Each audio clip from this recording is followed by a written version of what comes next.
Bienvenidos a la Duda y la Fe. Hoy abrimos una puerta incómoda, una de esas que la historia suele mantener entreabierta. ¿Quién fue realmente Constantino el Grande? Un protector sincero del cristianismo, un visionario político que cambió el rumbo del mundo, o un calculador imperial que usó la fe como instrumento de poder. Y lo más inquietante, ¿cómo puede convivir su imagen de emperador cristiano con las sombras de su vida privada, marcada por condenas a muerte dentro de su propia familia? Flavio Valerio Constantino nació en el año 272, en una Roma aún pagana, donde los dioses tenían más templos que nombres. Su padre, Constancio Cloro, era un militar respetado. Su madre, Helena, una mujer sencilla, que con el tiempo sería recordada como Santa Helena, la descubridora de la cruz de Cristo. De esa mezcla, poder y humildad, nacería un hombre destinado a cambiar el destino del imperio. Cuando Constantino era joven, el cristianismo todavía era una fe perseguida. Durante casi 3 siglos, los seguidores de Jesús fueron torturados, crucificados, y obligados a esconderse en catacumbas para orar. Pero en los márgenes del poder imperial ya soplaban nuevos vientos. Antes incluso de que Constantino tomara el mando, Galerio, uno de los tetrarcas, había comprendido que las persecuciones no funcionaban, el número de cristianos crecía, su fe resistía, y la sangre de los mártires no apagaba la llama, sino que la avivaba. Por eso, en el año 311, Galerio emitió un edicto de tolerancia que permitió, por primera vez, practicar la fe cristiana sin temor. Fue un cambio pequeño, pero decisivo. El principio del fin de un imperio dividido entre los dioses antiguos y el Dios único del Evangelio. Y entonces aparece él, Constantino, el general, el estratega, el político. Un hombre formado en el fragor de la guerra y la intriga, que en el año 306 fue proclamado Augusto, y comenzó a construir el poder que pronto dominaría todo el mundo romano. El imperio que heredó estaba fragmentado, cansado de guerras civiles, con un pueblo que buscaba una nueva esperanza, una nueva fe, un principio de unidad que superara la violencia de los tronos. En ese contexto llega el Edicto de Milán, en el año 313, firmado por Constantino y Licinio. Por primera vez, el cristianismo no solo era tolerado, sino reconocido como una religión legítima. Los templos podían ser reconstruidos. Los fieles podían reunirse sin miedo. La fe, antes perseguida, comenzaba a caminar bajo el sol del imperio. Pero, ¿fue este el gesto de un corazón convertido? ¿O el movimiento de un gobernante que comprendió el poder político de la cruz? Porque la historia de Constantino no se lee solo en sus victorias ni en sus templos. También se lee en las sombras de su corte, en los silencios de los asesinatos, en las grietas de un alma dividida entre la fe y el poder. Hoy no hablaremos solo del emperador que legalizó el cristianismo. Hablaremos del hombre que, mientras levantaba iglesias, destruía su propio linaje. El político que, al tiempo que alzaba la cruz, guardaba los símbolos del sol pagano. Y del misterio que aún nos persigue, ¿fue Constantino un convertido? ¿O un estratega que vistió de religión su ambición imperial? La versión tradicional cuenta que, la noche antes de la batalla del puente Milvio, en el año 312, Constantino miró al cielo y vio algo que cambiaría su destino. Una cruz luminosa o el símbolo del crismón, las letras X y P entrelazadas, iniciales de Cristo, brilló sobre el horizonte. Y junto a esa luz, según la leyenda, escuchó las palabras: Enoc signo vinces, con este signo vencerás.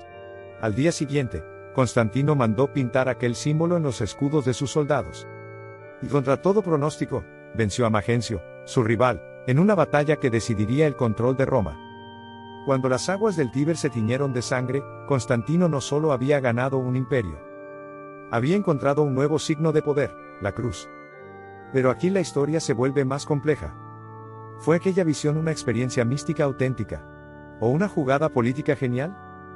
Algunos cronistas, como Lactancio y Eusebio de Cesarea, narraron el episodio como un milagro divino.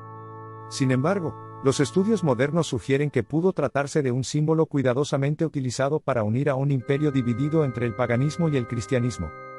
Constantino no se bautizó de inmediato, ni renunció por completo a los cultos paganos. Durante años, siguió utilizando la imagen del Sol Invictus, el dios del sol, en sus monedas y en su estandarte imperial. En el fondo, no había una conversión instantánea, sino un proceso gradual, lleno de matices, una mezcla de convicción personal, estrategia política y necesidad histórica. Y es precisamente aquí donde se abren las sombras. Las sombras que ponen en duda la santidad del emperador que hizo posible el cristianismo oficial. En el año 326, Apenas unos años después de haber reunido al imperio bajo el signo de la cruz, Constantino ordenó la ejecución de su hijo mayor, Crispus. Crispus era un joven brillante, educado, victorioso en campaña, amado por el pueblo y el ejército. Y, pronto, desapareció. Ninguna fuente antigua explica del todo por qué. Algunos textos, como los de Sósimo, Sonaras o el Epítome de Caesaribus, insinúan intrigas palaciegas, acusaciones de adulterio, o incluso celos de su madrastra, Fausta, la esposa del emperador. Otros sugieren que Crispus fue víctima de una lucha interna por el poder, una posible amenaza para el trono que su propio padre no quiso tolerar. Poco después, el destino de Fausta siguió el mismo camino. Murió en circunstancias envueltas en misterio. Algunos cronistas dicen que fue ejecutada en un baño sobrecalentado, otros que se trató de un asesinato encubierto. Nada quedó claro, salvo el silencio. Y como si el imperio quisiera borrar todo rastro de culpa, Constantino decretó una damnatio memoriae. Los nombres e imágenes de Crispus y Fausta fueron borrados de inscripciones, retratos y monumentos. Una condena al olvido, una eliminación de la historia. Estos hechos ocultos, incómodos, casi censurados por siglos, plantean una contradicción moral imposible de ignorar. ¿Cómo conciliar el rostro del emperador cristiano, promotor de concilios y templos, con el hombre que ordenó muertes dentro de su propia casa? ¿Puede alguien ser instrumento de la providencia divina y, al mismo tiempo, instrumento del poder más despiadado? La historia no ofrece respuestas fáciles. Pero sí una certeza: Constantino fue humano. Con sus luces y sus sombras, su fe y su culpa, su necesidad de redención y su deseo de control. Quizás por eso su conversión, más que un milagro repentino, fue una lucha interior, una batalla entre la cruz y la corona. Entre la promesa del cielo y el peso del trono. Porque tal vez, antes de ser un emperador cristiano, Constantino fue lo que somos todos, una mezcla de fe y contradicción.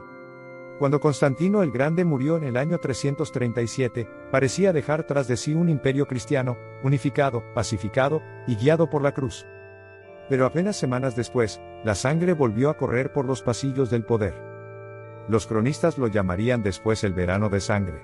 Una masacre silenciosa, brutal, dirigida contra varios miembros de la familia imperial, primos, tíos y posibles rivales de los hijos de Constantino. Las fuentes antiguas como Eutropio y Filostorgio relatan que al morir el emperador, se desató una purga que eliminó a casi toda la línea masculina colateral de la dinastía. Entre las víctimas estuvieron Dalmacio y Anibaliano, sobrinos del propio Constantino, ambos con títulos de César. ¿Quién dio la orden? Nadie lo sabe con certeza. Algunos historiadores creen que fueron los propios hijos de Constantino II, Constancio II y Constante quienes maniobraron para asegurar su control absoluto del poder. Otros sugieren que las ejecuciones fueron el resultado del vacío de autoridad que siguió a la muerte del emperador, cuando la lealtad del ejército se mezcló con el miedo, la ambición y la sospecha. Sea como fuere, el hecho es el mismo: la familia imperial, aquella que había sido presentada como instrumento de la providencia, quedó marcada por la sangre. El nuevo imperio cristiano comenzó con una matanza familiar. Y aquí aparece la gran paradoja de la historia: ¿cómo reconciliar al Constantino que levantó iglesias, apoyó al clero, y convocó el concilio de Nicea con el gobernante que ejecutó, purgó y manipuló como cualquier emperador pagano? ¿Cómo entender que el hombre que reunió a los obispos para definir la divinidad de Cristo, también mantuviera el título de Pontifex Maximus, máximo sacerdote de la religión romana tradicional, durante la mayor parte de su vida? La respuesta, si es que la hay, no está en los extremos. Ni héroe santo, ni cínico oportunista, sino un hombre en proceso. Un emperador que vivió su fe como una transición, no como una ruptura. Constantino no renunció inmediatamente al viejo mundo. Durante años, sus monedas continuaron mostrando al Sol Invictus, el dios del sol, símbolo de eternidad y poder imperial. A la vez, favorecía al cristianismo, financiaba basílicas, donaba tierras al clero y protegía la nueva fe. Era como si dos universos convivieran dentro de él: el del imperio pagano, que necesitaba gobernar, y el del Dios cristiano, que había aprendido a temer y respetar. Sus decisiones políticas no respondían tanto a los evangelios como a la necesidad de mantener el orden imperial. Porque Constantino, ante todo, fue emperador, el que no podía permitir fracturas, ni siquiera en nombre de la fe. Y al final llegó el momento decisivo. Año 337. Constantino se encuentra enfermo, debilitado, en su residencia de Nicomedia. Sabe que la muerte se aproxima. Y entonces, por primera vez, toma una decisión definitiva: recibe el bautismo cristiano. Pero no en Roma, ni en una basílica, sino en la intimidad de su lecho de muerte, de manos del obispo Eusebio de Nicomedia, una figura cercana al movimiento arriano, cuya doctrina sobre Cristo estaba en tensión con las decisiones del propio concilio de Nicea que él mismo había convocado. La ironía es casi poética. El emperador que unió a la Iglesia bajo el símbolo del credo, murió bautizado por un obispo que no lo aceptaba plenamente.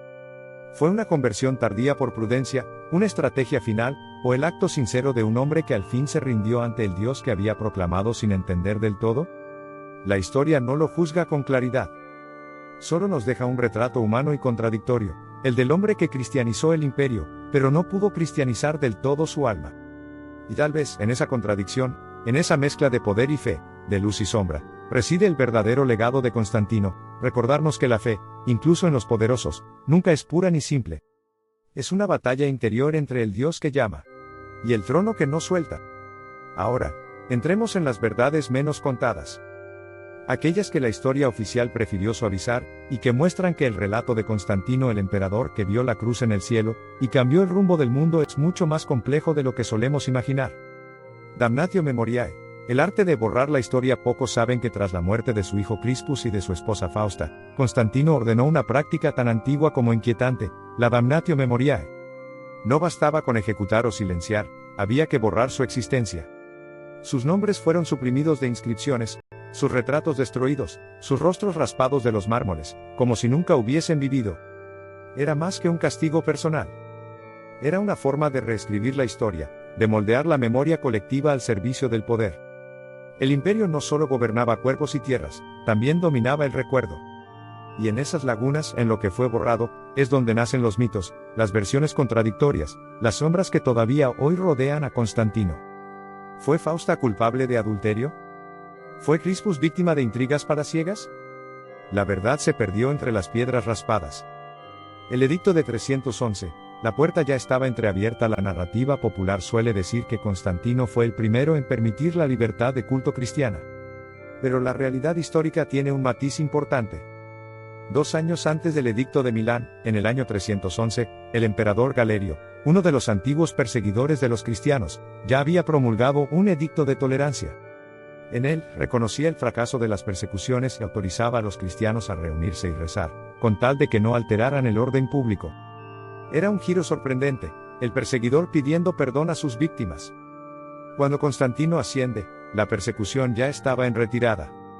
El cristianismo no era todavía la religión del Estado, pero su presencia era imposible de ignorar, estaba creciendo en los cuarteles, en las ciudades, incluso entre los funcionarios imperiales. Así que su mérito no fue inventar la tolerancia, sino acelerarla, consolidarla y transformarla en política de Estado. Constantino no abre la puerta, la empuja de par en par. La religión como instrumento del poder, y aquí aparece el punto más delicado. La fe, en tiempos de Constantino, no solo fue experiencia espiritual, fue también una herramienta política. El imperio estaba fracturado tras décadas de guerras civiles, con provincias que obedecían a distintos césares, y con un mundo romano dividido entre viejos dioses y nuevas creencias. Constantino comprendió algo que otros no: la unidad religiosa podía ser el nuevo cemento del poder imperial. Por eso, adoptó símbolos cristianos, el crismón, la cruz, el monograma de Cristo, pero sin abandonar del todo la iconografía solar, ni el título de Pontifex Maximus, que lo convertía en jefe de la religión tradicional romana. Era una doble estrategia: mantener la paz con los paganos y ganarse la lealtad de los cristianos.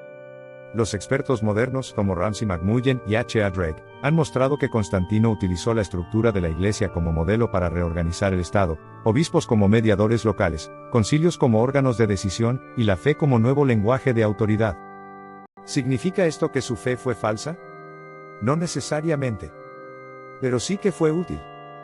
Y en política, lo útil siempre pesa más que lo puro.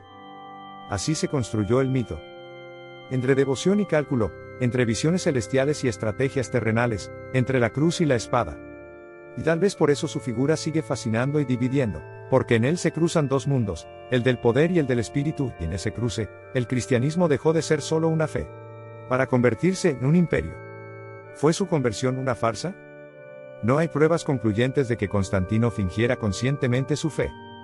Más razonable es aceptar una conversión genuina con matices. Su experiencia militar religiosa le marcó, y varios actos muestran sinceridad: patrocinios, peregrinaciones de su madre Helena, apoyo a obispos. Pero su conducta política, asesinatos, manipulación de la memoria pública, cohabitación con símbolos paganos revela que la fe y la ambición coexistieron en su vida. En lugar de una mentira total, la historia nos presenta una persona compleja cuya fe fue real y su ejercicio del poder, a veces brutal. ¿Qué nos enseña esto como creyentes y pensadores? Que Dios obra incluso a través de historias complicadas. Que la institución y la gracia pueden coincidir con la política y la violencia. Que los grandes cambios religiosos muchas veces llegaron en términos impuros, con compromisos y omisiones humanas. Y que la santidad no se reduce a la ausencia de contradicciones, la fe exige conversión continua y responsabilidad pública. La verdad sobre Constantino no es uniforme, hay luz y hay sombra. Fue el impulsor político que permitió al cristianismo prosperar, y también un príncipe que tomó decisiones terribles.